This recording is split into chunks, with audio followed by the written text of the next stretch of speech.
Hello everyone, आज की इस वीडियो में मैं कराने वाली हूँ आपको ट्रिग्नोमेट्री के क्वेश्चंस क्लास 10th के एक्सरसाइज 8.2 एनसीईआरटी के।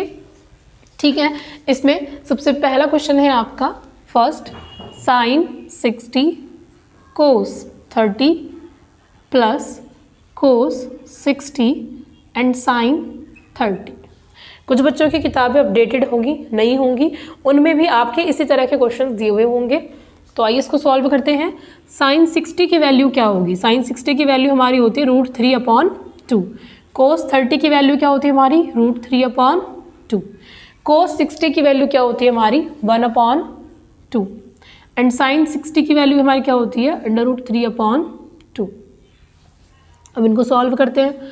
√3 की √3 में करने में मल्टीप्लाई। देखिए, जब भी आपके रूट के अंदर सेम वर्ड्स होते हैं, जैसे यहाँ पे लिखा हुआ है रूट का 5 और यहाँ पे लिखा हुआ है रूट का 5, इन दोनों की हमें मल्टीप्लाई करनी है, तो रूट से रूट कट हो जाएगा और इन दोनों में से एक ही लिखा जाता है। ठीक है, तो यहाँ पे √3 की √3 में मल्टीप्लाई होने पर यहाँ पे केवल क्या बचेगा? 3 बचेगा, और यहाँ पे 2 इज़ 4 हो जाएगा, प्लस √3 की मल्टीप्लाई किस में होनी है? 1 में होनी है, तो यहाँ पे आंसर क्या हो जाएगा? √3, और नीचे 2 इज़ 4। क्लियर? अब नेक्स्ट इन दोनों का एलशियम लेते हैं, तो इन दोनों का एलशियम क्या आएगा आपका? 4 आएगा। 4 का टेबल कितनी बार पढ़े कि 4 आ जाए? 1 बार, तो 1 के ऊपर मल्टीप्लाई, 3 1 जा 3। 4 का टेबल कितनी बार पढ़े कि 4 आ जाए? 1 टाइम, तो ऊपर 1 की मल्टीप्लाई, तो √3। इससे आगे हम इसे सॉल्व ही नहीं कर सकते, तो हम इसे यहीं छोड़ देंगे, ये हमारा हो जाएगा आंसर। ठीक है, इस तरह से आपको मान वाले क्वेश्चंस करने हैं। सेकंड क्वेश्चन है 2 tan square 45 degree plus cos square 30 degree minus sine square 60 degree. अब इनकी वैल्यू पुट करते हैं। tan 2 का तो 2 ही रहेगा, tan स्क्वायर 45 डिग्री, tan 45 की वैल्यू होती है 1, इसका स्क्वायर कर देंगे। कोस 30 की हमारी वैल्यू क्या होती है? 1/2, सॉरी √3/2 आपकी कोस 30 की वैल्यू होती है, इसका स्क्वायर कर देंगे, माइनस साइन स्क्वायर 60, यानी कि साइन 60 की वैल्यू आपकी क्या होती है? √3/2, और इसका स्क्वायर हम कर देंगे। नेक्स्ट लाइन 2, 1 का स्क्वायर करेंगे तो 1 ही रहने वाला है, 2 1 इज 2 प्लस √3 की √3 में करेंगे तो हमारा आंसर क्या आ जाएगा? यहाँ पर 3, 2 की 2 में करेंगे तो आंसर क्या आ जाएगा? 4, और यहाँ पे √3 की √3 में करेंगे तो 3 आ जाएगा, और 2 इज़ 4। ये मैंने क्यों लिखे? क्योंकि यहाँ पे क्या लगा हुआ है? स्क्वायर। स्क्वायर का मतलब क्या होता है कि जो भी ब्रैकेट के अंदर डिजिट है उसकी उसी में 2 बार मल्टीप्लाई होनी है। ठीक है, अगर यहाँ पे क्यूब लगा होता है तो इसका मतलब इसी डिजिट की इसी में 3 बार मल्टीप्लाई होगी। ठीक है, अब इनको आगे देखते हैं। इसके नीचे 1 मान लेंगे। अब इनका एलशियम लेते हैं, 1 4 4, इन तीनों का एलशियम आपका आएगा 4। 1 का टेबल कितनी बार पढ़े कि 4 आ जाए, तो 4 बार, 4 के ऊपर हो जाएगी फिर मल्टीप्लाई, 4 2 इज़ 8। 4 का टेबल कितनी बार पढ़े कि 4 आ जाए? 1 बार, तो ऊपर 1 की मल्टीप्लाई हो जाएगी, 3 1 जा 3 हो जाएगा। 4 का टेबल कितनी बार पढ़े कि 4 आ जाए? 1 बार, तो ऊपर 1 की मल्टीप्लाई हो जाएगी, 3 1 इज़ 3 हो जाएगा। ठीक है, अब नेक्स्ट लाइन देखते हैं। 8, 3 प्लस का 3 माइनस का कट गए, कुछ नहीं बचा। नीचे क्या बचा आपका? 4, फिर 4 से 8 को डिवाइड किया तो कितना आपका आंसर आया? 2। 4 2 इज़ 8 होते हैं क्योंकि हमारे, तो हमारे इसका सेकंड क्वेश्चन का आंसर क्या आया है? 2। अब चलते हैं नेक्स्ट क्वेश्चन पर। अब चलते हैं थर्ड क्वेश्चन पर। थर्ड क्वेश्चन आपका क्या है? कोस 45 अपॉन सेक 30 प्लस कोसेक कोस 45। कोस 45 की आपकी वैल्यू होती है 1/√2। सेक 30, सेक जो है वो आपका कोस का ही अपोजिट होता है, तो जो कोस 30 की वैल्यू थी हमारी कितनी थी? √3/2, उसका ही उल्टा हो जाएगा, यानी कि 2 ऊपर और √3 नीचे। ठीक है, प्लस इसमें नेक्स्ट दिया हुआ है आपको कोसेक 30, तो कोसेक जो है वो हमारा साइन का अपोजिट होता है, तो साइन 30 की वैल्यू हमारी क्या होती है? 1/2, तो कोसेक इसका उल्टा होता है, तो इसका उल्टा करेंगे अगर हम तो 2/1, इसकी वैल्यू क्या हो जाएगी? 2/1। ठीक है, ये मैं आपको इस तरह से इसलिए लिख के दिखा रही हूँ कि अगर आपने केवल जो चार्ट याद करते हैं आप 30 और 45 60 19 डिग्रीज का, तो ये अगर आप साइन कोस tan का भी याद कर लेंगे तो बाकी कोस सेक और कोस tan कोट का वो आप खुद से बना सकते हैं। सेक कोसेक और कोट का जो नीचे अपोजिट दिए हुए होते हैं उनका आप खुद से बना लेंगे। ठीक है, अब नेक्स्ट सोल्व करते हैं। ये हो जाएगा आपका 1/√2 ब्रैकेट सॉरी अपॉन, यहाँ पे आप इनका एलशियम लेंगे √3 का, और 1 का एलशियम क्या आ जाएगा आपका √3 आ जाएगा। अब यहाँ पे देखिए √3 का टेबल कितनी बार पढ़ेंगे, √3 आ जाए 1 बार, 1 के ऊपर मल्टीप्लाई करेंगे 2 में, 1 2 इज 2 प्लस 1 का टेबल कितनी बार पढ़ेगी, √3 आ जाए तो √3 बार ही होगी ऊपर मल्टीप्लाई, तो यहाँ पे हमारा क्या हो जाएगा, ये 2√3 हो जाएगा। क्लियर।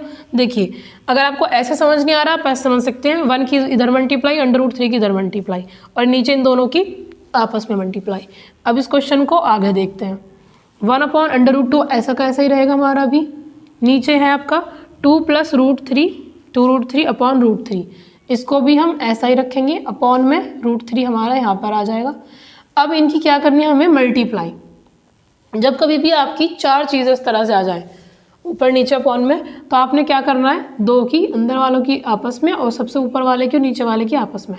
तो 1 की √3 में हो जाएगी तो ऊपर क्या हो जाएगा √3, और नीचे √2 की इनमें होगी, तो क्या हो जाएगा इसका आंसर। देखिए √2 की मल्टीप्लाई किस में करनी है, 2 + 2√3 में करनी है, तो यहाँ पर आंसर क्या हो जाएगा आपका, ऊपर तो √3 रहेगा, नीचे 2 की √2 में करेंगे तो 2√2 प्लस 2 की √2 √3। देखिए दोनों अंडर रूट में है तो दोनों के आपस में मल्टीप्लाई हो जाएगी, 2 3 जा 6, तो ये हो जाएगा आपका 2√6।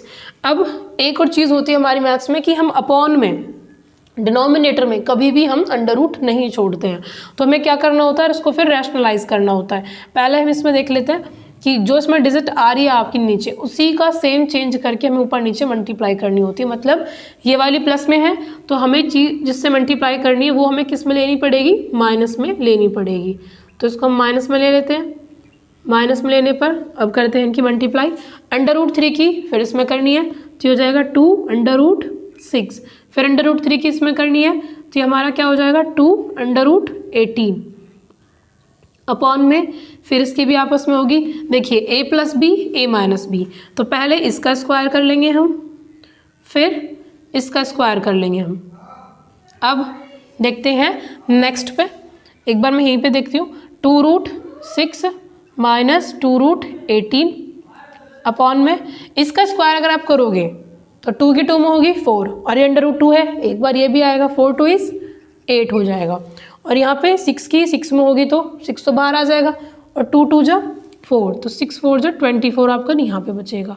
अब देखिए इसमें हम क्या कॉमन ले सकते हैं, 2 कॉमन ले सकते हैं, √6 बचेगा और √18 बचेगा। 24 में से 8 घटा लो आप, कितने बचेंगे आपके, 14 में से 8 गए 6 और ये 16, 2 से इसको कट किया तो 8 आया नीचे, ऊपर बचा √6 √18 अपॉन में 8, √6 तो √ के अंदर रहेगा, लेकिन 18 के जब आप फैक्टर करेंगे इस तरह से, जब आप 18 के फैक्टर करेंगे तो आप देखेंगे कि इसमें 3 के जोड़े बन रहे हैं, तो जिसके जोड़े बन जाते हैं उसे हम अंदर छोड़ देते हैं, जिसके नहीं बनते उसे हम बाहर लिख देते हैं। ठीक है, मैं एक बार फिर से बेसिक से बता देती हूँ आपको। पहले हमने इनकी वैल्यूज़ पुट की, फिर ऊपर नीचे हमने मल्टीप्लाई की, हमारा यहाँ तक का आंसर आ गया। फिर हमने क्या काम किया कि हम इनको रैशनलाइज करते हैं। अगर हमारे नीचे अपॉन में अंडर रूट आ जाते हैं तो हमने ऊपर नीचे रैशनलाइज करने के लिए क्या किया जाता है कि जहाँ जो यहाँ पे निशान दिया हुआ है उसका चेंज, यानी कि यहाँ प्लस दिया हुआ है तो हम यहाँ पे माइनस लेंगे, यहाँ माइनस है तो हम यहाँ पे प्लस लेंगे। मल्टीप्लाई कर दी, इसकी पहले इसमें हुई, √3 की पहले इसमें होगी, फिर इसकी सेकंड नंबर में होगी। नीचे a + b a - b का फॉर्मूला बन रहा है, इसीलिए a का स्क्वायर b का स्क्वायर। 2 √2 की 2 √2 में करेंगे तो 2 2 जा 4 और √2 का एक 2 भी आएगा तो इसलिए 8 आया।